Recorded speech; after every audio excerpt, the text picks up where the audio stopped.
Hi friends, welcome to Brindha novel. உங்கள் மனதிற்கு பிடித்த இனிய காதல் கதைகளை உணர்வுபூர்வமாக அனுபவிக்க நம்ம சேனலை சப்ஸ்கிரைப் பண்ணிக்கோங்க. இப்போ வாங்க கதைக்குள்ளே போகலாம். என் உயிராக வந்தவளே, எபிசோட் 25. சக்தியின் திருமணம் நின்றதால் அவன் யாருடனும் பேசாமல் அமைதியாகவே இருந்தான். அதை பார்த்த சுந்தரேசனுக்கு கோபம் தலைக்கு மேல் ஏற தன் மகனை இந்த நிலைக்கு ஆளாக்கிய சூர்யாவின் குடும்பத்தை பழிவாங்க வேண்டும் என்று நினைத்து கொண்டிருந்தார். கண்ணம்மாள் சக்தியிடம், சக்தி, நீ கவலைப்படாத, உனக்கு ஏற்ற மாதிரி அழகான பொண்ணா சீக்கிரமாக நாங்கள் பார்க்குறோம். இவ போனால் என்ன, என் பையன் அழகுக்கும் குணத்துக்கும் தேவதை மாதிரி ஒருத்தி உனக்கு கிடைக்க தான் போறா. பழசெல்லாம் மறந்துட்டு உன்னோட வேலையை பாருடா என்றார் கண்களில் கண்ணீருடன்.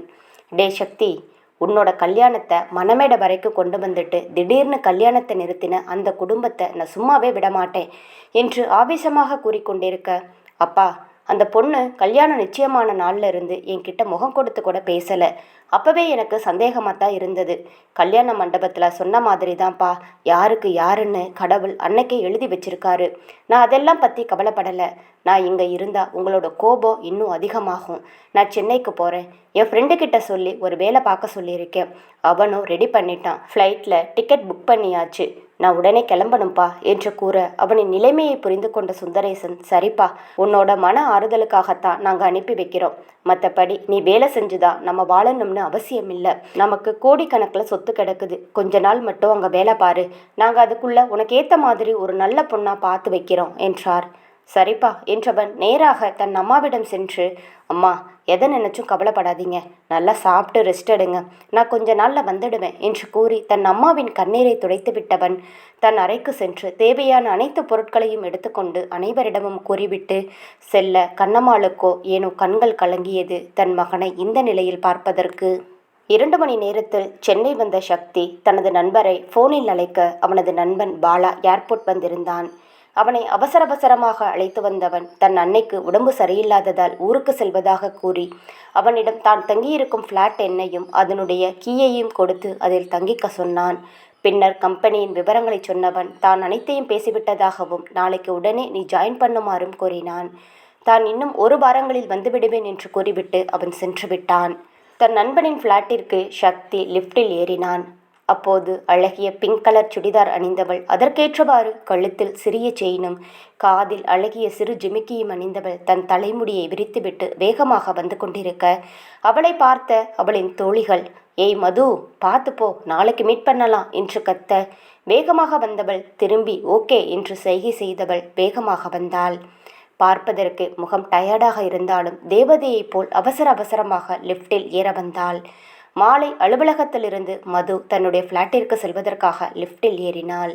அப்போது அங்கே சக்தி தன் மொபைலில் கவனம் செலுத்தியபடி நின்று கொண்டிருந்தான். அந்த லிஃப்டில் மதுவும் சக்தியும் மட்டும் இருந்தனர். சக்தியை பார்த்ததும் மதுவோ ஒரு ஓரமாக நின்று கொண்டாள். எதேச்சையாக சக்தி நிமிர்ந்து மதுவை பார்க்க காதோறும் வந்து கொண்டிருந்த முடியை அழகாக எடுத்துக்கொண்டே நின்றிருந்தவளை பார்ப்பதற்கு ஏதோ பல நாள் பழகியது போல் இருந்தது அவனுக்கு. அவளுக்கும் அப்படித்தான் தோன்றியது. அவளை பார்த்து சிறு புன்னகைத்தவன் மீண்டும் தன் மொபைலை பார்த்து கொண்டிருந்தான். சிறு புன்னகையோடு அவனை பார்த்தவள், ஹலோ, ஐ எம் மது. நீங்கள் இந்த ஃப்ளாட்டுக்கு புதுசா? இதுவரைக்கும் நான் உங்களை பார்த்ததே இல்லையே என்று கேட்க, ஆமாங்க, என் ஃப்ரெண்டோட ஃப்ளாட்டுக்கு தான் போயிட்டு இருக்கேன். ஐ எம் சக்தி என்றான் புன்னகையோடு. அவளின் முகத்தை பார்த்தவன், ஏன் நீங்கள் ரொம்ப டென்ஷனாக இருக்கீங்க என்று கேட்க, மதுவோ, இன்னைக்கு தான் முதல் நாள் ஆஃபீஸ் போனேன், கொஞ்சம் லேட் ஆயிடுச்சு அதான் என்றாள். அவனும் புன்னகைத்தபடியே, ஆஃபீஸில் ஃபர்ஸ்ட் டே எப்படி இருந்தது மது என்று சக்தி அக்கறையாக கேட்க, பரவாயில்ல சார், நல்லாவே இருந்தது, இப்போ ட்ரைனிங் போயிட்டு இருக்கு, ஸோ ஓகே தான் என்று அவள் சொல்லவே, ஓ என்றவன் மீண்டும் ஃபோனில் கவனம் செலுத்தினான். இப்போது அங்கே மௌனம் மட்டுமே நிகழ சரியாக 4வது ஃப்ளோரில் சென்று ஸ்டக்காகி லிஃப்ட் நின்றுவிட்டது. உள்ளே ஒரே இருட்டாக இருக்க மது பதட்டத்தில் ஹெல்ப் ஹெல்ப் என்று கதவை தட்டி கத்த ஆரம்பித்திருந்தாள். கையில் இருந்த மொபைல் லைட்டை எரியவிட்ட சக்தி, மது ரிலாக்ஸ், ஒன்றுமில்லை, லிஃப்ட் ஸ்டக்காகி இருக்கும், ஒரு 10 நிமிஷத்தில் சரியாகிடும் என்று சொல்ல, என்னது 10 நிமிஷமா என்று கேட்டவளுக்கு இன்னும் தான் பதட்டம் கூடிவிட்டது. இப்போது பயத்தில் உடலெல்லாம் வேர்த்து கொட்ட வேகமாக மூச்சு எடுக்க ஆரம்பித்தாள். அதை கண்டு பதறிப்போனவன் அவள் அருகில் நெருங்கி அவளை தாங்களாக பிடித்தபடி, மது, ஒன்றுமில்லை, பயப்படாதீங்க என்று அவளை மார்போடு அணைத்து முதுகில் வருடி கொடுத்து தேற்ற, அவன் இடையின் சட்டையை இறுக்க பற்றி பெருத்த மூச்சுக்களை இழுத்துவிட்டபடி கிட்டத்தட்ட மயக்க நிலைக்கே சென்றிருந்தாள் மது. அவள் கன்னத்தை தட்டி கொடுத்தபடி என்னங்க என்னங்க மது என்று அழைக்க அவளிடம் பதில் இல்லை. உடலில் ஒரு அசைவும் இல்லாமல் போக அவள் மூச்சு விடுவதையே நிறுத்தியிருந்தாள். நாடி இதய துடிப்பு என்று பரிசோதித்தவனுக்கு எல்லாம் குறைந்து கொண்டே செல்வதை உணர்ந்தவன் மூக்கில் விரலை வைத்து சுவாச காற்றை பார்க்க அது முற்றிலுமாக நின்றிருந்தது. உடனே அவளை தரையில் சீராக படுக்க வைத்தவன் கால்களையும் கைகளையும் தேய்த்து வெப்பத்தை மூட்டி அவள் இதய துடிப்பில் காதை வைத்து கேட்டான். அது மிகவும் குறைவாக இருக்க பதட்டத்தில் என்ன செய்வது என்று புரியாமல் தலையை அழுத்த கோதி மூச்சை இழுத்துவிட்டு தன்னை ஆசுவாசப்படுத்தியவன் வேறு வழியின்றி தன் சுவாச காற்றை அவளுக்கு கொடுக்க நேர்ந்தான். மண்டியிட்டு அவள் அருகே அமர்ந்தவன் அவள் இதழை விரல் கொண்டு பிரித்து தன் இதழை அவள் இதழுக்குள் செலுத்தியவன் முடிந்தவரை தன் மூச்சுக்காற்றை அவளுக்கு கொடுத்து கொண்டே இருக்க அதே நேரம் லிஃப்டும் இயங்கி சர் என்று மேலே சென்று 5வது தளத்தில் நின்றது. இப்போது மயக்கம் தெளிந்து கண் விழித்த மது அவன் இதழ் தன் இதழில் இருப்பதை உணர்ந்தவள் கண்கள் அகல விரிந்து நின்றது. பட்டென அவனை தள்ளிவிட்டு எழுந்தவள் ஒரே ஓட்டமாக லிஃப்டில் இருந்து வெளியேறினாள். அங்கு நின்ற வயதான ஜோடிகள் அவர்களையே ஒரு மார்க்கமாக பார்த்து கொண்டிருந்தார்கள். உள்ளே என்ன நடந்தது என்று அவர்களுக்கு தெரியாதல்லவா? அவர்களை கண்டது சக்தி அவளிடம் இதழை இணைத்திருந்தது மட்டுமே. ஓடும் அவளை புரியாமல் பார்த்த சக்தி இவ என்ன நம்மளை தப்பா நினைச்சிட்டாளா என்று யோசித்தபடி எழுந்து வெளியேற அந்த முதியவர் ஜோடிகள் அவனை ஏகத்திற்கு முறைத்தபடி நின்றிருந்தார்கள். அவர்களை பார்த்த சக்தியோ இவங்க எதுக்கு இப்படி முறைக்கிறாங்க என்று மனதிலே சொல்லியபடி அங்கிருந்து நகர அந்த பாட்டியம்மா தன் கணவனிடம் என்னங்க இந்த காலத்து பசங்களுக்கெல்லாம் பொது இடத்துல எப்படி நடந்துக்கணும்னு தெரிய மாட்டேங்குது, என்னவோ இங்கே பாரு இந்த மாதிரி செய்யறது என்று பினாத்த தாத்தாவும் ஆமாண்டி செத்த பொறுமையா இருந்து வீட்டுக்குள்ளே போய் பண்ணுனாதான் என்னவா என்று திட்டியபடி இருவருமாக லிஃப்டில் ஏறி கீழே சென்றுவிட இங்கே சக்தியின் நிலைமைதான் பாவமாக இருந்தது. அட பாவமே, நல்லதுக்கே காலமில்லைன்னு சொல்லுவாங்களே, அது இதுதான் போலையே. மூச்சு விட முடியாமல் இருந்தவளுக்கு மூச்சு கொடுத்தது இவ்வளவு பெரிய குத்தமா என்று முணுமுணுத்தபடி அங்கிருந்த ஃப்ளாட்டை நோக்கி சென்றான். இங்கே ஒரே ஓட்டமாக தன் ஃப்ளாட்டிற்கு வந்த மது கதவை அடைத்துவிட்டு வேக வேகமாக மூச்சை இழுத்து விட்டு கொண்டிருந்தாள்.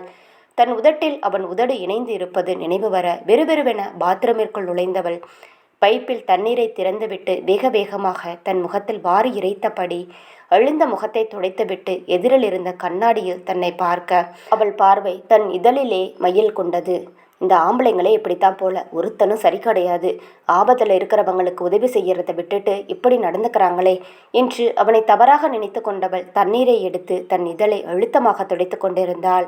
இன்று அவன் இதழ் உரசியதற்கு இவ்வளவு கோபப்படுகிறவள் வரும் நாட்களில் அவனோடு தன் வாழ்க்கையை பகிர்ந்து கொள்ளத்தான் போகிறாள். அது எப்படி என்று பொறுத்திருந்து பார்ப்போம். அபி, ரித்தன்யா, வைஷு, சூர்யா நால்வரும் மாலை 6 மணி அளவில் சென்னை வந்து சேர்ந்தனர்.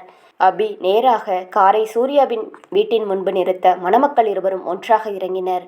ரித்தன்யா வேகமாக இறங்கி அவர்கள் இருவரையும் வாசலிலே நிற்க வைத்துவிட்டு கதவை திறந்து உள்ளே சென்றவள் ஆரத்தி கரைத்து கொண்டு வந்தாள். வைஷுவோ சூர்யாவின் முகத்தை பார்க்க அவனோ அவளின் முகத்தை ஒருமுறை கூட பார்க்கவில்லை. இருவரும் தள்ளி தள்ளி நிற்க ஆரத்தி சுற்றுவதற்காக வந்த ரித்தன்யா அண்ணா 2 பேரும் சேர்ந்து நில்லுங்க என்றாள். அவர்களை பார்த்த அபியோ ஏண்டா யாருக்கும் தெரியாம தாலியை மட்டும் கட்டுவ, வைஷுதான் என் உயிர் அப்படின்னு சொல்லி அவளை சென்னைக்கு கூட்டிட்டு வந்த, இப்போ என்னடானா தள்ளி தள்ளி நிற்கிற, சேர்ந்து நில்லுடா என்று அதட்டல் போட அப்போதுதான் சூர்யா அவளின் அருகில் நெருங்கி நின்றவன் அவளின் கையை பிடித்தான். இருவரும் இணைந்து நிற்க ஆரத்தி சுற்றிய ரித்தன்யா அதை எடுத்துக்கொண்டு வெளியே ஊற்றினாள். இருவரும் வலது காலை எடுத்து வைத்து உள்ளே சென்றனர். அவர்கள் இருவரையும் சோஃபாவில் அமர வைத்துவிட்டு அபியும் ரித்தன்யாவும் பால் பழம் மற்றும் பூஜை அறைகளை தயார் செய்து கொண்டிருந்தனர். சற்று நேரத்தில் மணமக்கள் இருவரையும் அழைத்த ரித்தன்யா பூஜை அறையில் விளக்கேற்றி சாமி கும்பிட சொல்ல அவ்வாறு வைஷுவும் செய்தாள். மணமக்கள் இருவரும் அவரவர் வேண்டுதல்களை வைத்துவிட்டு மீண்டும் சோஃபாவில் அமர அபி அதற்குள் பால் பழம் எடுத்து வந்து கொடுத்தான். இருவரும் ஒருவருக்கொருவர் ஊட்டிக்கொண்டு சாப்பிட அபிக்கும் ரித்தன்யாவுக்கும் தன் பழைய நினைவுகள் ஞாபகத்திற்கு வந்தது. ஒருவரை ஒருவர் இருவரும் பார்த்து சிரித்து கொள்ள நீங்கள் 2 பேரும் கொஞ்ச நேரம் ரெஸ்ட் எடுங்க என்று கூறியவர்கள் அவர்களின் முதலிரவுக்கான அறையை தயார் செய்ய சென்றிருந்தனர். இங்கே வீட்டை சுற்றி பார்க்கலாம் என்று நினைத்த வைஷு அறைக்கதவை திறந்து கொண்டு உள்ளே வந்தவள் அந்த அறை முழுவதும் சுற்றி பார்த்து கொண்டே இருக்க அங்கிருந்த புகைப்படத்தை பார்த்தவளின் கண்கள் தானாக கலங்கியது. மெல்ல அதன் அருகில் சென்றவள் அந்த புகைப்படத்தில் உள்ள தனது தந்தையையும் தாயையும் கைக்கொண்டு மெல்ல வருடினாள். அது பெரியவர்கள் அனைவரும் ஒன்றாக நின்று எடுக்கப்பட்ட புகைப்படம். அதனை சூர்யா தன் அறையில் பெரிதாக மாட்டியிருந்தான். அதைத் தொடர்ந்து இவர்கள் சிறுவயதில் இருந்த போட்டோவையும் மாட்டியிருக்க அதையும் பார்த்த வைஷுவுக்கு புன்னகை வந்தது. தாங்கள் அனைவரும் சிறுவயதில் எவ்வாறு இருந்தோம் என்பதை யோசித்து பார்த்தவளுக்கு மீண்டும் அந்த வயதிற்கு செல்ல வேண்டும் என்ற ஆசை வந்தது. சிறிது நேரத்தில் அங்கிருந்து புகைப்படங்களை பார்த்து கொண்டிருந்தவள், உங்க எல்லாரையும் விட்டுட்டு நான் எப்படி இங்கே இருக்க போறேன்னு தெரியலையே என புலம்பியவள் குளியல் அறைக்கு சென்று குளித்து முடித்து வெளியில் வந்தவள் தன் பேக்கை எடுத்து அதிலிருந்த அழகான ஒரு புடவையை எடுத்து கட்டிக்கொண்டாள். வரும் வழியிலேயே அபி முதலிரவுக்கான பூக்கள், பழங்கள் என அனைத்தையும் வாங்கி வந்திருந்தான். அந்த பூக்கள் அனைத்தையும் போட்டு கட்டிலை அலங்கரித்திருந்தனர். அந்த மெத்தையின் நடுவில் அழகான சிவப்பு நிற ரோஜாக்களை வைத்து ஹார்ட் வடிவில் அமைக்கப்பட்டிருந்தது. சுற்றிலும் வாசனை மிகுந்த மல்லிகை மலர்களை தூவி அந்த மெத்தையை பார்ப்பதற்கு அவ்வளவு அழகாக இருந்தது. ஆங்காங்கே மாலைகளை தோரணங்களாக தொங்கவிட்டிருக்க சுவற்றில் ஹார்ட் வடிவ பலூன் ஒட்டப்பட்டிருந்தது. இதை அனைத்தையும் அழகாக தயார் செய்துவிட்டு அபியும் ரித்தன்யாவும் ஒருவரை ஒருவர் கண்களாலேயே பேசிக்கொண்டிருந்தனர். அபியோ மெதுவாக ரித்தன்யாவை நெருங்கி வர அவனின் பார்வை வீச்சை தாங்க முடியாதவள் சற்று தள்ளி போக அங்கிருந்த டேபிளின் மேல் மோதியவள் அந்த அலங்கரிக்கப்பட்ட கட்டலின் மீது விழுந்தாள். அவள் எழுவதற்குள் அபியோ அவள் மீது படர, என்னங்க, என்ன பண்றீங்க, விடுங்க, சூர்யா அண்ணா வந்துட போறாங்க, இது அவங்களுக்காக ரெடி பண்ண கட்டில், பாருங்க நம்ம படுத்து கலைஞ்சிருச்சு, ப்ளீஸ் எழுந்திரிங்கங்க என்று அவள் வெட்கத்தில் கூறிக்கொண்டே இருக்க அவனோ அதை காதில் வாங்காமல் அவளின் இதழை சிறை செய்ய போக கீழே இருந்து அபி என்று சூர்யா கத்த அந்த சத்தம் கேட்டு அவளை விட்டு எழுந்தவன் தன் தலையை கோதியபடி எழுந்து நின்றான். அவளும் சிரித்து கொண்டே எழுந்தவள் அவள் விழுந்ததில் களைந்த பூக்களை அழகாக அலங்கரித்துவிட்டு இதற்கு மேல் இங்கு நின்றால் சரிவராது என்று அபியை அழைத்து கொண்டு கீழே செல்ல சூர்யாவோ, அபி என்னடா பண்ணிட்டு இருக்க என்றான். அதை விடுடா, நீ முதல்ல வா என்று அவனை ஒரு அறைக்குள் அவன் இழுத்துச் செல்ல அவன் கையில் பட்டு வேஷ்டி சட்டை கொடுத்து தயாராகுமாறு கூற அதை பார்த்ததும் அவனுக்கு புரிந்துவிட்டது. டேய், இதெல்லாம் இப்போதைக்கு வேண்டாண்டா என்று சூர்யா சொல்ல, டேய், அம்மா தான் சொல்லி அனுப்புனாங்க, இன்னைக்கு இதான் நல்ல நாளாம், இன்னையிலிருந்து நீங்கள் உங்கள் வாழ்க்கையை தொடங்கினா நல்லா இருப்பீங்கன்னு இந்த சடங்குகளை எல்லாம் செய்ய சொன்னாங்க என்றான் நபி. அவன் கூறியதை கேட்டதும் சூர்யாவோ ஏதும் பேசாமல் குளியலறைக்குள் சென்று குளித்து முடித்து தயாராகினான். இன்னொரு அறையில் வைஷுவை ரித்து அழகாக ரெடி செய்தவள். அவளை முழுவதுமாக பார்க்க அவளோ அழகிய பச்சை வண்ண பட்டுப்புடவை அணிந்தவள். தங்கத்தில் தாலி மற்றும் ஒரு செயின் அணிந்திருக்க பார்ப்பதற்கு தேவலோக பதுமை போல் ஜொலித்தாள். அவளை முழுவதுமாக அலங்காரம் செய்த ரித்தன்யா அவளுக்கு திருஷ்டி கழித்தவள். இருடி, பால் வச்சே எடுத்துட்டு வந்துடுறேன் என்று கூறி சமையலறைக்கு சென்றாள். அபி சூர்யாவை அழைத்து கொண்டு முதலிரவுக்கான அறைக்குள் வர கட்டில் முழுக்க மல்லி ரோஜாவும் கலந்து தோரணங்களாக தொங்கவிடப்பட்டிருந்தது. கட்டிலின் மேல் முழுவதும் மல்லிப்பூக்கள் தூவி நடுவில் சிவப்பு நிற ரோஜா பூவில் இதய வடிவத்தில் அலங்கரிக்கப்பட்டிருந்தது. அதை பார்த்த சூர்யா வாயடைத்து போக நின்றான். அறை முழுக்க இருந்த பூக்களின் வாசனையில் தன்னை மறந்தவன் திரும்பி அபியை பார்க்க, டேய் மச்சான், இதெல்லாம் நீயா பண்ண என்றான். பின்ன யாருடா இவ்வளவு அழகா ரெடி பண்ணுவா, என் மச்சானோட ஃபர்ஸ்ட் நைட் ஆச்சே, அது எப்படி சும்மா விட்டுருவேன் என்று கூறியவன் அங்கிருந்த மெழுகுவர்த்தி அனைத்தையும் ஏற்றியவன். விளக்கின் ஒளியை அணைத்தவன் அந்த மெழுகுவர்த்தி ஒளியினால் அந்த அறையே ஜொலித்தது. அதை பார்த்த சூர்யா, டேய் மச்சான், உனக்குள்ள இவ்வளவு ரசனை இருக்கும்னு நான் எதிர்பார்க்கவே இல்லடா என்று கூற, என்ன ஓவரா புகழாதடா என்று அபி கூற அவனோ அறை முழுவதும் சுற்றி பார்த்தான். சூர்யாவின் முகத்தை பார்த்த அபி அவன் முகத்தையே உற்று பார்த்து கொண்டிருக்க சட்டென்று விளக்கை ஆன் செய்தான் அபி. சூர்யா சிறு புன்னகையுடன் தலையை குனிந்து கொள்ள, டேய் மச்சான், நீ வெக்கப்படுறியா என்று கேட்க, அதெல்லாம் ஒன்றும் இல்லடா என்று அவனை நிமிர்ந்து பார்க்காது கூற அபியோ சூர்யாவின் முகத்தை பற்றி தன்னை பார்க்க செய்தான். ஐயோ மச்சான், நீ வெக்கப்படுறியாடா, என்னடா வெக்கப்படும் போது இவ்வளவு அழகா இருக்க என்று கூறிக்கொண்டே அவனுக்கு திருஷ்டி கழித்தான். சரி மச்சான், நான் கிளம்புறேன், மனமார்ந்த வாழ்த்துக்கள் மச்சான் என்று கூறி கதவை சாற்றிவிட்டு சென்றான். சற்று நேரத்தில் அறைக்கதவு திறக்கப்பட உள்ளே வந்து நின்றாள் வைஷு. அவளை பார்த்தவன் ஒரு நொடி ஸ்தம்பித்து விட்டான். இதுவரை அவன் பார்த்த வைஷுவை விட இன்று தன் முன்னே நிற்கும் வைஷு புதிதாக அழகாக தெரிந்தாள். பச்சை நிற புடவை அணிந்திருக்க அதற்கேற்றாற்போல் கத்திரிப்பூ வண்ண பிளவுஸ் அணிந்திருந்தவள் முடியை கொஞ்சமாக எடுத்து கிளிப் குத்தி முடியை விரித்து விட்டபடி அழகிய நீண்ட முடியில் மல்லிப்பூவும் நிரம்பி வழிந்தது. கழுத்தில் ஒரே ஒரு தங்கச் சங்கிலி இருக்க அவன் கட்டிய தாலி அந்த சங்கிலியை விட அவளின் சங்கு கழுத்திற்கு மேலும் அழகாக இருந்தது. கை நிறைய கண்ணாடி வளையல்களை அணிந்திருந்தவள் கையில் வெள்ளி பால் சொம்பை வைத்துக்கொண்டு நின்றிருந்தாள். சற்று நிமிர்ந்து அவளின் முகத்தை பார்த்தவன் ஒரு நொடி தன்னையே மறந்து போனான். முகத்தில் மஞ்சள் பூசியிருக்க மையிட்டு தீட்டிய விழிகளும் வில்லென வரைந்த புருவத்தில் நடுவில் இடப்பட்ட செம்மை நிற பொட்டும் நெற்றி வகுப்பில் குங்குமம் என இருக்க அவள் வெட்கத்தால் மேலும் சிவந்து இருந்த அந்த முகத்தின் அழகை வர்ணிக்க அவனுக்கு வார்த்தை தோன்றவில்லை. காதில் போடப்பட்டிருந்த ஜிமிக்கி அந்த முகத்திற்கு மேலும் அழகை கூட்ட என்ன சொல்வது என்று புரியாமல் அவளையே பார்த்து கொண்டிருந்தான். அவளோ கதவை சாத்திவிட்டு சூர்யாவை நோக்கி வந்து கொண்டிருக்க அவனின் இதய துடிப்போ அதிகமானது. இன்னும் கொஞ்ச நேரம் இப்படியே துடித்து கொண்டிருந்தால் கண்டிப்பா வெளியே வந்துவிடும். அந்த அளவுக்கு அவன் இதயம் துடித்தது. அவனின் முகம் முழுவதும் வியர்த்து படபடப்பாக நின்று கொண்டிருக்க வைஷு சூர்யாவின் முகத்தை நிமிர்ந்து கூட பார்க்காமல் கட்டிலின் அருகில் இருந்த டேபிளில் பால் சும்பை வைத்தவள் என்ன செய்வது என்று தெரியாமல் விழித்து கொண்டே நின்றாள். அவனும் சிலையாக அவளையே பார்த்து கொண்டு நின்றிருக்க வைஷுவோ என்னாச்சு, ஏன் பேசவே மாட்டேங்கிறாரு மாமா என்று நிமிர்ந்து அவன் முகம் பார்க்க அவன் முகம் முழுக்க வேர்த்து கொட்டி படபடப்பாக காணப்பட்டான். அவன் அருகில் சென்ற வைஷு என்னாச்சு மாமா, ஏன் இப்படி இருக்கீங்க என்று கூறி தன் புடவையை எடுத்து அவன் முகம் முழுக்க துடைத்துவிட அவள் ஸ்பரிசம் பட்டவனுக்கு உடல் முழுக்க ஒருவிதமான சிலிர்ப்பு ஏற்பட்டது. தன் உணர்வுகளை கட்டுப்படுத்தி கொண்டவன் அவள் கையை பற்றி எனக்கு ஒண்ணுமில்லை என்று கூறி திரும்பிக் கொண்டான். அவளோ அவனை மீண்டும் நெருங்க அவன் என்ன நினைத்தானோ அவளை நெருங்கி அவளின் தாடையை பற்றி நீ எவ்வளோ அழகா இருக்க தெரியுமா என்றான். நான் என்ன அவ்வளோ அழகா இருக்கேனா என்ற கேள்வியை வைஷு சூர்யாவிடம் கேட்க அவளை அங்கு அங்குலமாக ரசிக்கும் ரசிகனோ அமைதியாக இருப்பானோ? அவளது இடையில் விரல்களை படரவிட்டு தனது மிகவும் அருகே இழுத்தவன் இது என்ன கேள்விடி, நீ அழகில்ல பேரழகி, உன்னோட ஒவ்வொரு அங்கங்களும் செதுக்கி வச்ச செல்ல மாதிரியே இருக்கு, உன்கிட்ட மனசு மயங்காம எப்படி இருக்க முடியும் என்று அவன் காதல் பாசைகளை பேசி முற்றிலுமாக அவளை மதிமயங்க வைக்க அவளும் அவனது மாய வலையில் விழுந்து கொண்டே சென்றாள்.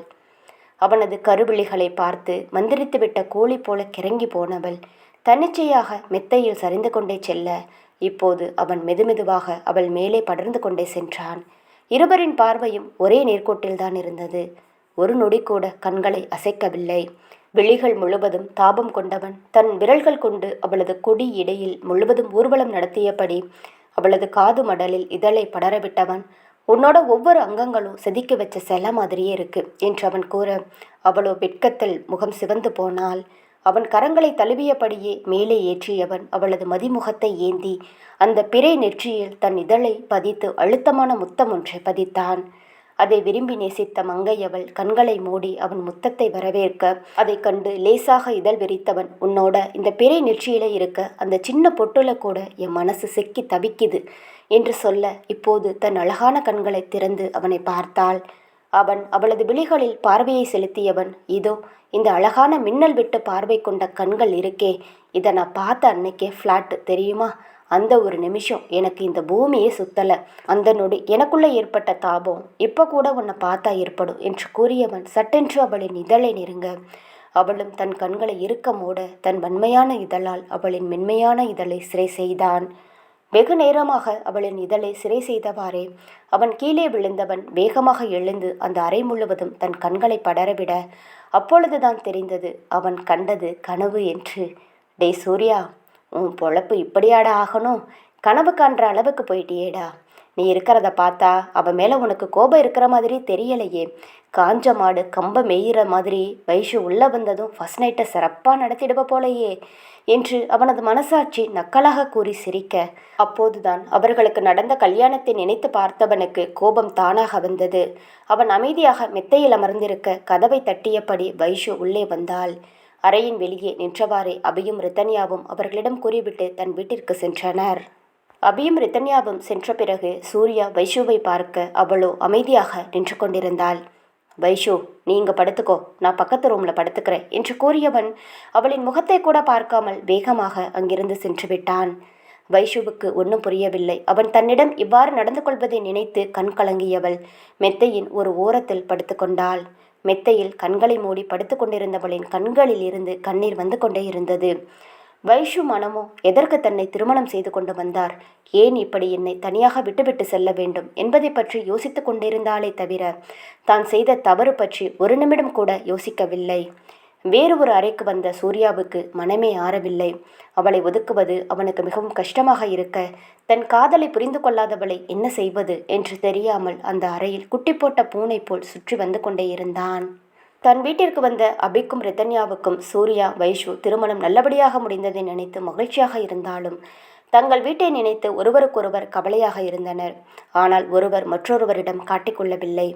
வீட்டிற்குள் நுழைந்ததும் ரிதன்யா கலைந்திருந்த பொருட்களை எடுத்து வைத்து பெட்ரூம் உள்ளே செல்ல அங்கும் நிறைய பொருட்கள் கலைந்து கிடந்தது.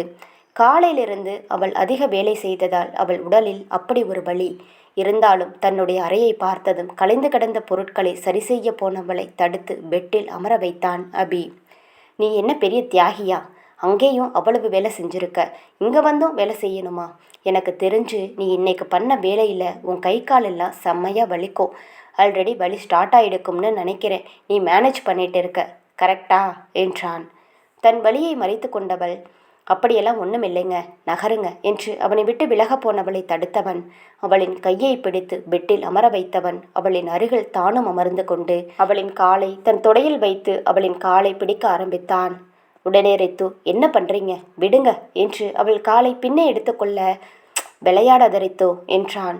நான் இங்கே விளையாடுறேன், நீங்கள் தான் விளையாடுறீங்க, எதுக்கு காலெல்லாம் பிடிக்கிறீங்க என்றவள் அவனிடமிருந்து தன் கால்களை எடுக்கப் போக அவனோ அவளின் காலை விடுவானா என்ன? அவள் கூறுவதை காதில் வாங்காமல் காலை நன்றாக பிடித்துவிட்டு கொண்டே, ஏன் உன் காலை நான் அமுக்கி விடக்கூடாதா என்றான். அதெல்லாம் வேண்டாம், ப்ளீஸ் விடுங்க என்று கெஞ்சியவாறு கேட்க அவளின் முக பாவனையை ரசித்தவன், நான் அப்படித்தான் அமுக்கி விடுவேன், என் பொண்டாட்டி காலை அமுக்கி விடுறதுல எனக்கு எந்த கஷ்டமும் கிடையாது என்று வலுக்கட்டாயமாக கூறியவன் அவள் காலை எடுத்து தன் மடியில் வைத்து அதை பூ போல அமுக்கிவிட உண்மையில் வலி அவளுக்கு பிச்சுதான் எடுத்தது.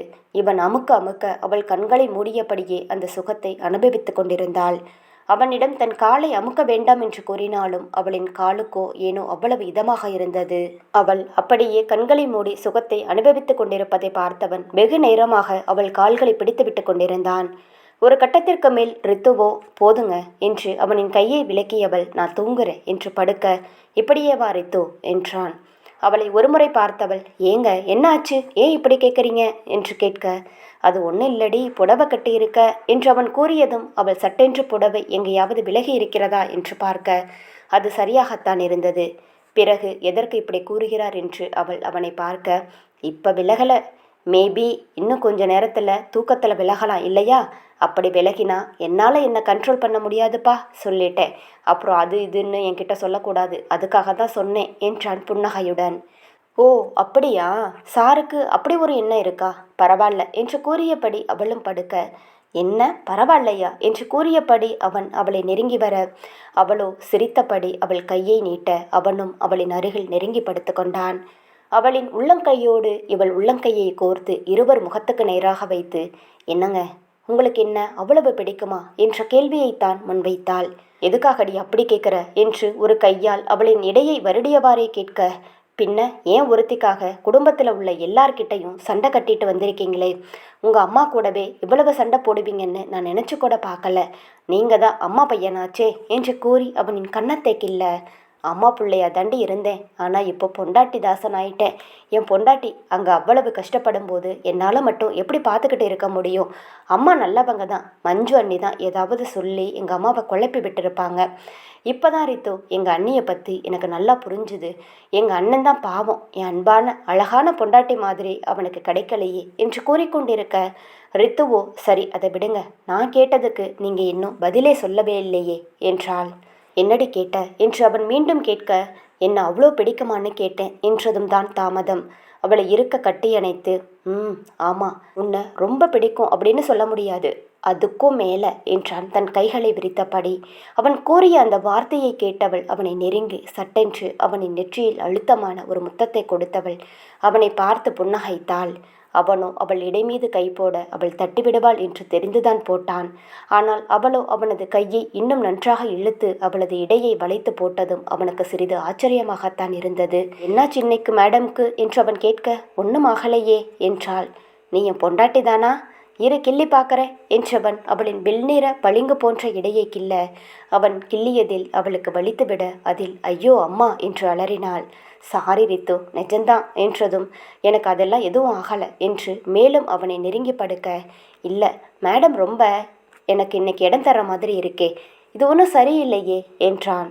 சட்டென்று அவளும் சாரி என்று கூற எதுக்கு என்றான். ரொம்ப நாளா உங்களை தப்பா நினைச்சதுக்கு என்று அவள் கூறியதும் அதுக்கு தான் அப்பவே சாரி கேட்டுட்டியே என்றான். அதுக்கு இல்லை, இப்போ தோணுது அந்த பஸ் விஷயம் நீங்கள் பண்ணியிருக்க மாட்டீங்கன்னு என்றதும் அவனுக்கோ அப்பாடி இத்தனை வருஷம் கழிச்சு இப்போதான் உனக்கு தோணுதா என்றான். என்னங்க, இத்தனை வருஷம் கழிச்சு என்னோட தப்பை நான் உணர்ந்திருக்கேன்னு எனக்கே கில்ட்டியாக தான் இருக்குது என்று கூற, சரி இப்போ மட்டும் எப்படி நம்புகிற நான் பண்ணியிருக்க மாட்டேன்னு என்றான். கண்டிப்பாக நீங்கள் பண்ணியிருக்க மாட்டீங்க, அப்படி பண்ணியிருந்தா ஓப்பனாக ஒத்துக்குவீங்க. இதுவரை உங்கள் கேரக்டரில் நான் புரிஞ்சுக்கிட்டது இவ்வளவு தான். என்கிட்ட இதுவரை நீங்கள் போய் சொன்னதே இல்லை. அதே நேரத்தில் சில விஷயங்களை சொல்லாமல் வச்சுருக்கீங்க. அப்படிப்பட்ட கேரக்டர் உங்களோடது. அப்படி இருக்கும்போது நீங்களே வாலியண்டராக அதை நீங்கள் பண்ணலைன்னு சொல்லும்போது இப்போ நம்புகிறேன் என்றாள்.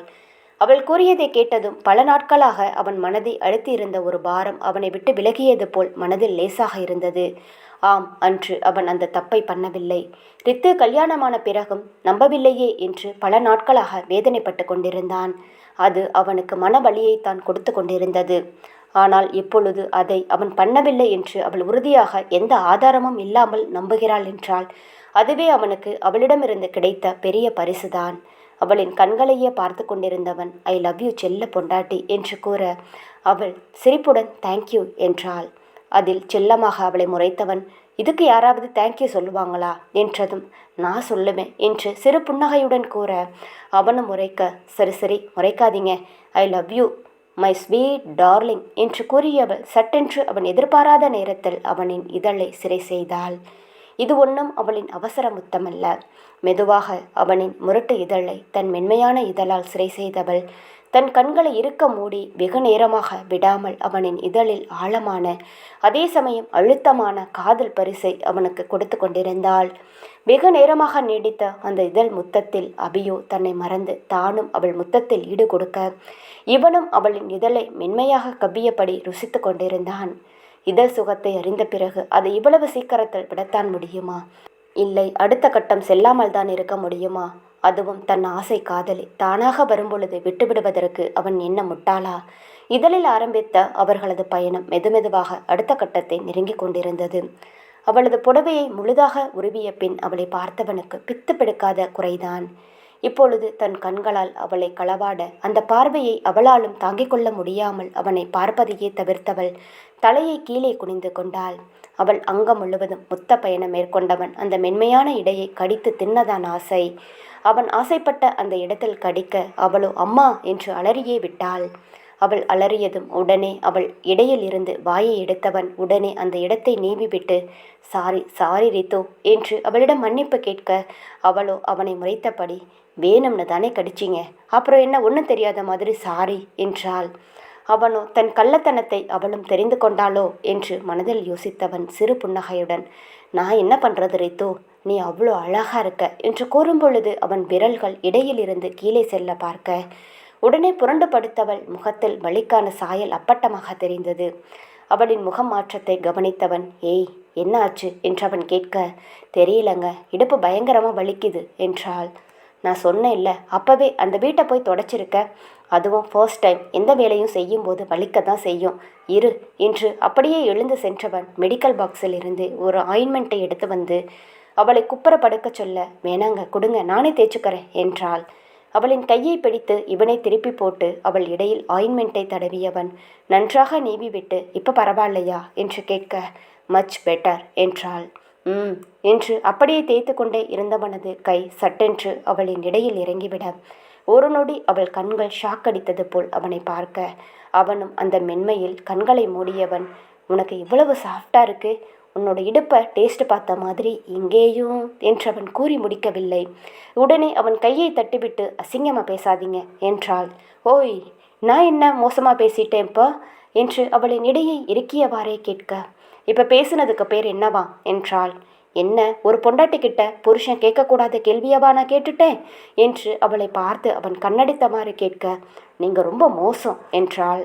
உன்னை மோசம் பண்ண தான் விடமாற்றியே என்று அவன் கேட்க, இப்படி பேச உங்களுக்கு யார் கற்றுத்தரா என்று அவன் நெஞ்சில் செல்லமாக அடிக்க, ஏண்டி எனக்கு கழுத வயசாச்சு, இதெல்லாம் கூட ஒருத்தவங்க சொல்லி தான் எனக்கு தெரியணுமா? எல்லாமே எனக்கு தெரியும் என்றான். பெரிய ஆளுதான் நீங்கள். ஆமாம், உங்ககிட்ட ஒன்று கேட்கணும்னு நினச்சேன் என்றதும், ஏண்டி இப்போ இதுவாடி நேரம், அதெல்லாம் காலையில் கேட்டுக்கலாண்டே என்று தன் வேலையை அவன் செய்ய ஆரம்பிக்க, அவளோ அவனை தன்னிடமிருந்து பிரித்தவள், நான் கேட்குற கேள்விக்கு முதல்ல பதில் சொல்லுங்க என்றாள். சரி சொல்லு என்று அவளின் இடையை வருடியவாறே கேட்க, உங்கள் கூட பழகிற சில பசங்களை பற்றி நான் கேள்விப்பட்டிருக்கேன், கண்ணால் கூட பார்த்துருக்கேன் என்று அவள் சொல்ல, எந்த பசங்களை என்றான். எங்கள் வீட்டு பக்கம் 2 பசங்க இருக்காங்கல்ல, அவங்கள உங்கள் கூட பார்த்துருக்கேன், அவங்கள பற்றி தான் சொல்கிறேன். அவங்க ரொம்ப மோசமானவங்க.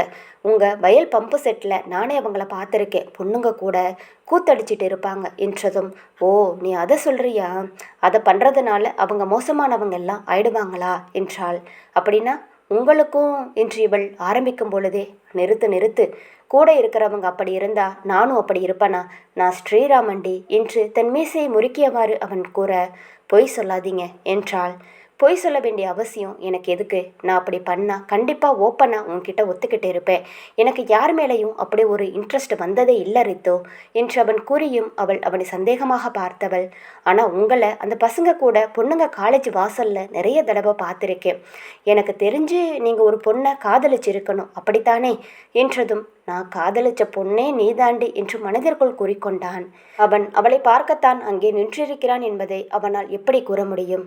தன் மனதிற்குள் பழைய நினைவுகளை ஊட்டி பார்த்தவன், சரி விடு, ஏன் தேவையில்லாமல் மற்ற கேள்வியை கேட்டுட்டு இருக்க, இப்பவா நம்மளுடைய வேலையை ஆரம்பிக்கலாம் என்று கூறியவன் அவள் மீது படர, அவளுக்கோ காலையிலிருந்து வேலை செய்த அலுப்பு, 2 நாட்களாக சரியா தூங்காததால் முகமெல்லாம் டயர்டாக இருப்பதை பார்த்தவன், சரிடி செல்லம், நீ ரொம்ப டயர்டாக இருக்க, தூங்கலாமா என்றவன் அவளை இருக்க கட்டி அணைத்து கொண்டு இருவரும் ஒரு போர்வைக்குள் தூங்கினர்.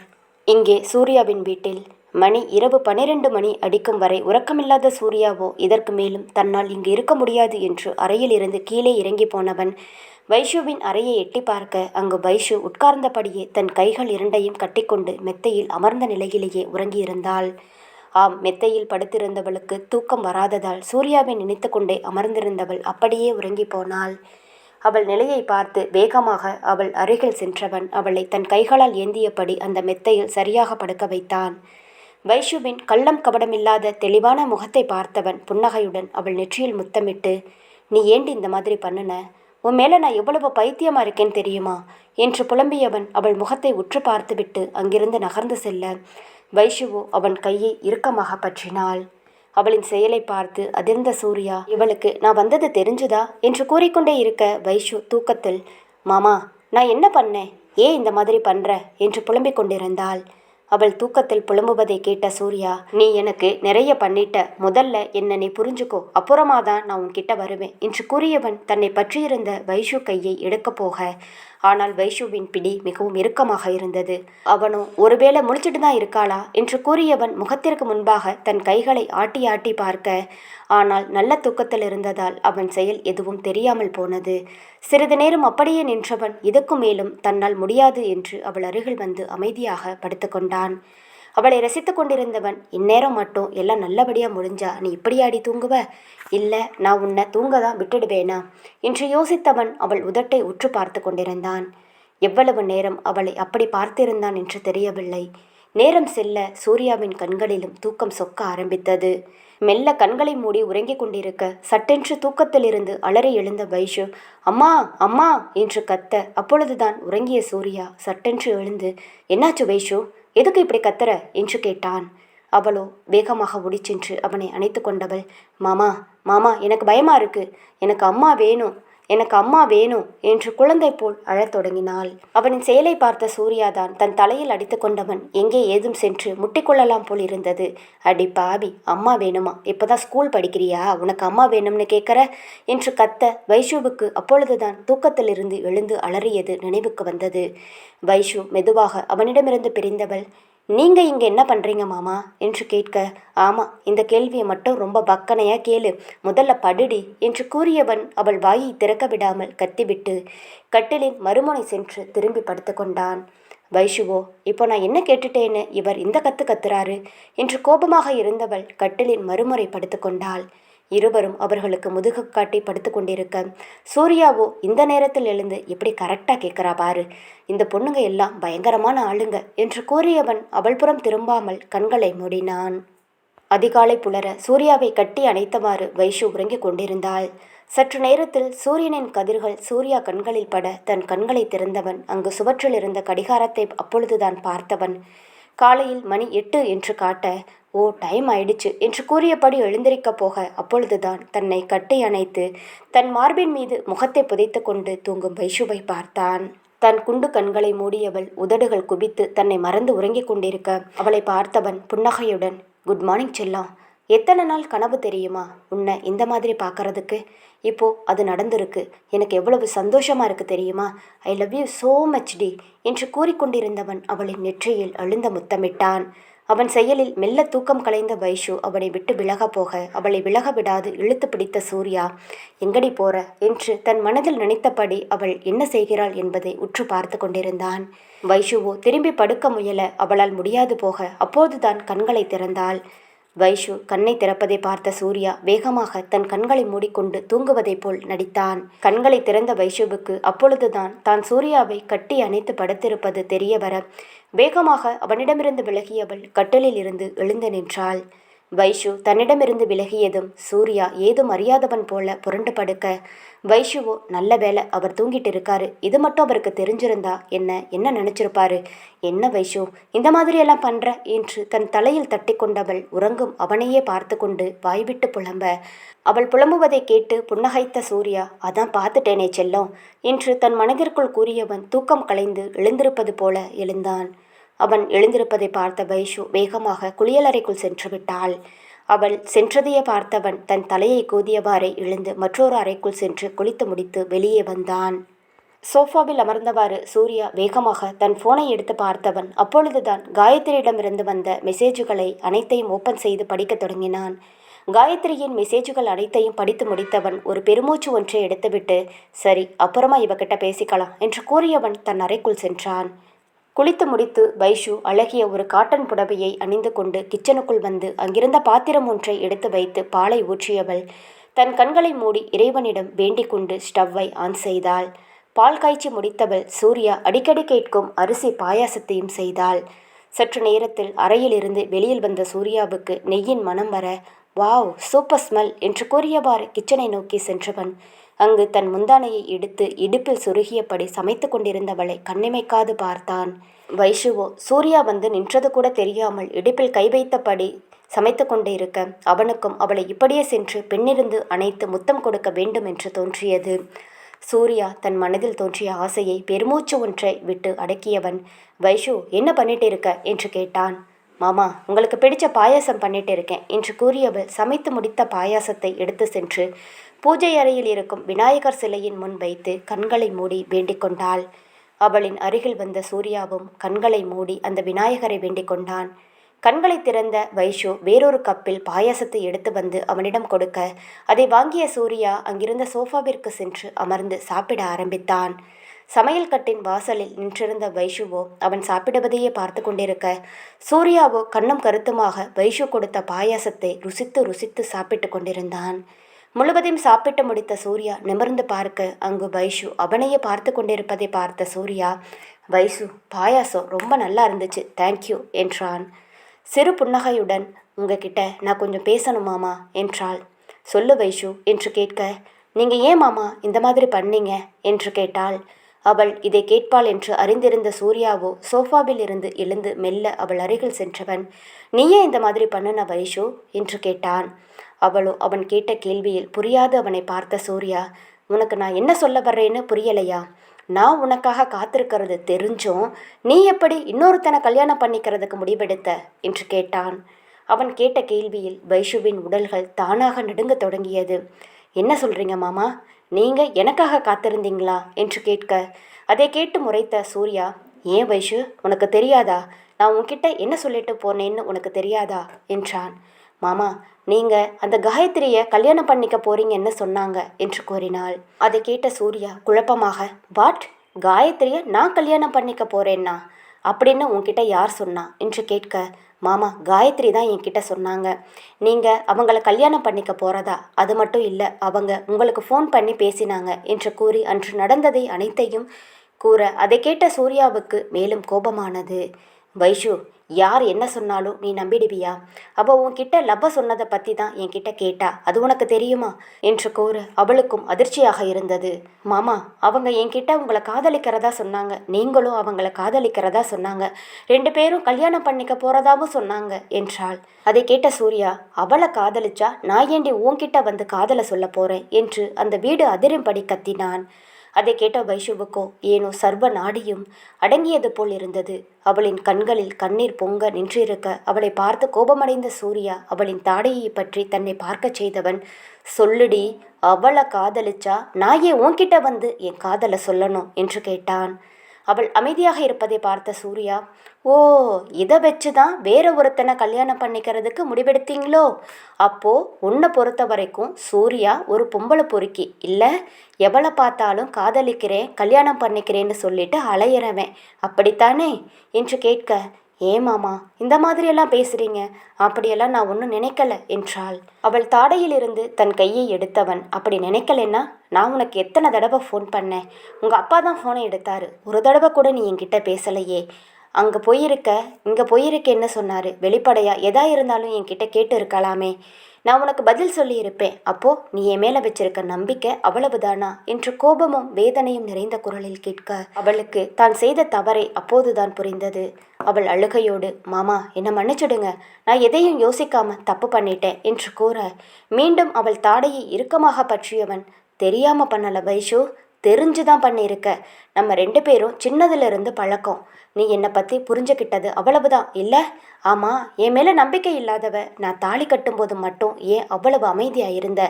அப்போவே என் கையை பிடிச்சு தடுத்திருக்க வேண்டியது தானே, அதுக்கப்புறம் எதுக்கு நான் கூப்பிட்டேன்னு என் கூட வந்த என்ற கேள்விகளை கேட்டவன் அவள் கன்னத்திலிருந்து கைகளை எடுத்து அவள் கண்களையே உற்று பார்த்தான். அவளுக்கு மேலும் அழுகை அதிகமாக, மாமா தயவு செஞ்சு இந்த மாதிரி பேசாதீங்க, உங்களை எனக்கு பிடிக்கும் என்று கூற, பிடிக்கும்னா உன் அகராதியில் என்ன அர்த்தம் வைஷு? பிடிக்கும்னா உன் மேலே உயிரையே வச்சிருக்கேன்னு உனக்கு தெரியாதா? தெரிஞ்சும் நீ இன்னொருத்தனை கல்யாணம் பண்ணிக்க போறேன்னு சொன்னால் அப்போ என்னை பார்த்தா உனக்கு எப்படி தெரியுது என்றான். அவள் அமைதியாக தலை குனிந்தபடி இருக்க, ஒரே ஒரு விஷயத்துக்கு மட்டும் பதில் சொல்லு, நான் வந்து கல்யாணத்தை தடுத்து உன்னை கல்யாணம் பண்ணிக்கலைன்னா நீ அவனை கல்யாணம் பண்ணிட்டு அவன் கூட வாழ்க்கை நடத்தியிருப்ப இல்லை என்று கூற அவளுக்கோ அவன் கேட்ட இந்த கேள்வி மனதை யாரோ குத்தி கிழிப்பது போல வழி தோன்ற அவளிடம் பதிலில்லாமல் அமைதியாக நின்றிருந்தாள். சொல்லு வைஷு, நான் வந்து தடுக்காம இருந்திருந்தா அவன் கூட கல்யாணம் பண்ணி குடும்பம் நடத்திருப்பேல்ல என்று கேட்க அவளோ அழுது கொண்டிருந்தவள் நிற்க முடியாமல் மண்டியிட்டு அமர்ந்து, மாமா என்னை மன்னிச்சுடுங்க, தயவு செஞ்சு இந்த மாதிரி வார்த்தைகளால் என்னை கொல்லாதீங்க, உங்களுக்கு என்னை பிடிக்கலைன்னா சொல்லிடுங்க, நான் இப்பவே ஊருக்கு போயிடுறேன் என்றாள். அவள் கூறியதை கேட்டவன் அவள் முன் மண்டியிட்டு அமர்ந்து, உன்னை பிடிக்காமையா நான் இவ்வளவு தூரம் கூட்டிட்டு வந்திருக்கேன்? இன்னும் கூட நீ என்ன புரிஞ்சுக்கவே இல்லை வைஷு என்று வேதனையோடு கேட்டான். அவன் கண்களை பார்த்து, என்னை மன்னிச்சிடுங்க மாமா என்று வைஷு கூற, முடியலை வைஷு, என்னால் உன்னை மன்னிக்க முடியலை, எனக்கு கொஞ்ச நேரம் வேணும், நமக்குள்ளே நடந்தது எல்லாத்தையும் நான் மறக்கணும்னு நினைக்கிறேன், அதனால் தயவு செஞ்சு நீ உன் வேலையை பாரு, நான் என் வேலையை பார்க்குறேன், இதை பற்றி இன்னொரு தடவை பேச வேண்டாம் என்று கூறியவன் வேகமாக அங்கிருந்து எழுந்து அறைக்குள் சென்று கதவை சாற்றி கொண்டான். அவன் செயலை பார்த்த வைஷுவுக்கு மேலும் வேதனை அதிகமானது. நேராக எழுந்து மற்றொரு அறைக்குள் ஓடியவள் மெத்தையில் அழுதபடியே இருந்தாள். அவளின் மனமோ, நான் எத்தனை தடவை உன்கிட்ட கேட்க சொன்னேன், ஒரு தடவையாச்சும் அவன்கிட்ட கேட்க சொல்லி, அப்படி கேட்டிருந்தா இவ்வளவு பெரிய பிரச்சனை வந்திருக்காதில்ல. சூர்யா கேட்கறது ஒன்றும் தப்பில்லையே, அவன் உன் மேலே உயிரையே வச்சிருந்தான், அதை அவன் கண்ணில் நீ எத்தனையோ தடவை பார்த்த, ஆனால் யாரோ ஒரு பொண்ணு சொன்னாங்கிறதுக்காக அவர் வாழ்க்கையில் இப்படி விளையாடிட்ட, உன்னால் இன்னும் ஒருத்தரோட வாழ்க்கை கெட்டு போச்சு என்று அவள் மனசாட்சி அவளை கேள்வி கேட்டு குத்தி கொண்டே இருந்தது. அறைக்குள் வந்த சூர்யாவுக்கும் ஏனோ மண்டையை வெடிப்பது போல் இருந்தது. வைஷு கூறியதை கேட்டவனுக்கு காயத்ரியின் மீது கோபம் வர, என்ன காரியம் பண்ணின காயத்ரி, உன்னை நான் சும்மா விடமாட்டேன் என்று கூறி வேகமாக அந்த அறையிலிருந்து வெளியில் வந்தவன் வீட்டிலிருந்து வெளியில் சென்றான். சூர்யா வீட்டை விட்டு சென்றது கூட தெரியாமல் வைஷு இன்னும் மெத்தையில் படுத்து அழுது கொண்டிருந்தாள். வீட்டிலிருந்து வெளியில் வந்த சூர்யா நேராக தங்கள் அலுவலகத்திற்குத்தான் சென்றான். அலுவலகத்திற்குள் சூர்யா வருவதை பார்த்த அனைவருக்கும் ஆச்சரியமாக இருந்தது. அங்கிருந்த ஊழியர் அவன் அருகில் ஓடி வந்தவர், சார், நீங்கள் அப்ராடிலிருந்து எப்போ வந்தீங்க? அபி சார் கூட வரலையா என்று கேள்விகள் கேட்டுக்கொண்டே இருக்க, ஏற்கனவே கோபத்தில் இருந்த சூர்யா, இதுதான் உங்களோட ஒர்க்கா? நான் எப்போ வேணா வருவேன், எப்போ வேணா போவேன். நீங்கள் எதுக்கு இதெல்லாம் கேட்டுட்டு இருக்கீங்க? முதல்ல போய் உங்கள் வேலையை பாருங்க என்று கோபமாக கத்தினான். சூர்யா தன்னிடம் கோபமாக பேசுவதை பார்த்தவருக்கு ஆச்சரியமாக இருந்தது. அவர் மனம், என்னது இது, நம்ம சூர்யா சாரா எப்படி பேசுறது? எப்பயுமே அமைதியாத்தான் பதில் சொல்லுவாரு, என்ன இப்போ எல்லாம் தலைகீழா மாறிடுச்சு என்ற யோசனையுடன் தன் இருக்கையில் சென்று அமர்ந்தார். அறைக்குள் வந்த சூர்யாவோ அங்கிருந்த ஃபோனை எடுத்து, காயத்ரி வந்தா என் ரூமுக்கு வர சொல்லுங்க என்று கூற, சார், மேடம் 2 days லீவில் இருக்காங்க என்ற பதில் வந்தது. அதை கேட்ட சூர்யா, என்னது லீவா? என்ன ரீசனுக்காக லீவ் எடுத்திருக்காங்க என்று கேட்க, சார், அவங்க பர்சனல் விஷயம்னு சொன்னாங்க சார் என்றார். அவர் கூறியதை கேட்ட சூர்யா தன் ஃபோனை வைத்தவன் தன் மொபைலில் இருந்து காயத்ரிக்கு அழைத்தான். சூர்யாவின் அழைப்பு கேட்டு காயத்ரி வேகமாக ஃபோனை அட்டன் செய்தவள், ஹாய் பேபி, என்ன அதிசயமாக ஃபோன் எல்லாம்? இப்போதான் என்னோட ஞாபகம் வந்துச்சா? எப்படி போயிட்டு இருக்கு? எப்படா நீ வருவ? மிஸ் யூ ஸோ மச் என்று பேசிக்கொண்டே போக சூர்யா தன் பற்களை கடித்தபடி, நீயே இன்னைக்கு ஆஃபீஸ்க்கு வரல என்று கேட்டான். அதை கேட்ட காயத்ரிக்கு அதிர்ச்சியாக இருந்தது. உனக்கு எப்படி தெரியும்? என்னடா, நீ ஊரில் இல்லாதப்போ என்னை கண்காணிக்க கேமரா எதுனா வச்சிருக்கியா என்று கிண்டல் செய்ய அவனும் எரிச்சலாக, ஷட்டப் காயு, நான் கேட்டதுக்கு மட்டும் ஆன்சர் சொல்லு. எதுக்கு நீ ஆஃபீஸ்க்கு வரல? அப்படி என்ன உனக்கு பர்சனல் இஷ்யூ என்று கோபமாக கத்தினான். சூர்யா கோபப்படுவதை பார்த்தவள், நான் ஊருக்கு வந்திருக்கேன் தாத்தாவை பார்க்க, தாத்தாவுக்கு உடம்பு சரியில்லை என்று கூற அவனும் சட்டென்று அமைதியானான். சூர்யா அமைதியாக இருப்பதை கவனித்த காயத்ரி, ஓகே சூர்யா, நான் லீவை கேன்சல் பண்ணிட்டு நாளைக்கு வந்து ஜாயின் பண்ணிக்கிறேன் என்று கூற, நோ ப்ராப்ளம், இருந்துட்டே வா என்று கூறி ஃபோனை வைத்தான். காயத்ரி சூர்யா ஃபோனை வைத்தது கூட தெரியாமல் சாரி பேபி என்று பேசிக்கொண்டிருக்க மறுமுனையில் இருந்து ஃபோனை கட் செய்த சத்தம் மட்டுமே கேட்டது. தன் காதில் இருந்து ஃபோனை எடுத்த காயத்ரி, என்னாச்சு இவனுக்கு, ஏன் இவ்வளவு கோவமா பேசுகிறான் என்று கூறியவள் நேராக ஆஃபீஸுக்கு ஃபோன் செய்து விவரங்களை கேட்க ஆஃபீஸில் இருந்தவர்களோ சூர்யா ஊரிலிருந்து வந்ததாகவும் வந்ததிலிருந்து கோபமாக இருப்பதாகவும் கூறினர். இதை கேட்ட காயத்ரிக்கு ஏதோ தவறாக புரிந்தது. ஓகே, நான் நாளைக்கு அங்கே வரேன் என்று கூறி ஃபோனை கட் செய்தாள். சூர்யாவின் மனமும் வைஷுவை நினைத்து கொண்டிருக்க தன் முன் வருபவர்கள் அனைவரிடமும் கத்திக்கொண்டே இருந்தான். ஒரு கட்டத்திற்கு மேல் அனைத்தையும் மறந்தவன் வேலையில் மூழ்கி போனான். இக்காதல் கதை தொடரும். இக்காதல் கதை உங்களுக்கு பிடித்திருந்தால் மறக்காமல் வீடியோவுக்கு லைக் அண்ட் சப்ஸ்கிரைப் பண்ணுங்கள். லைக் பண்ணும்போது ஹைப் அப்படிங்கிற ஆப்ஷனை கிளிக் பண்ணி உங்கள் ஸ்டார்ஸை கொடுங்க. Thank you friends.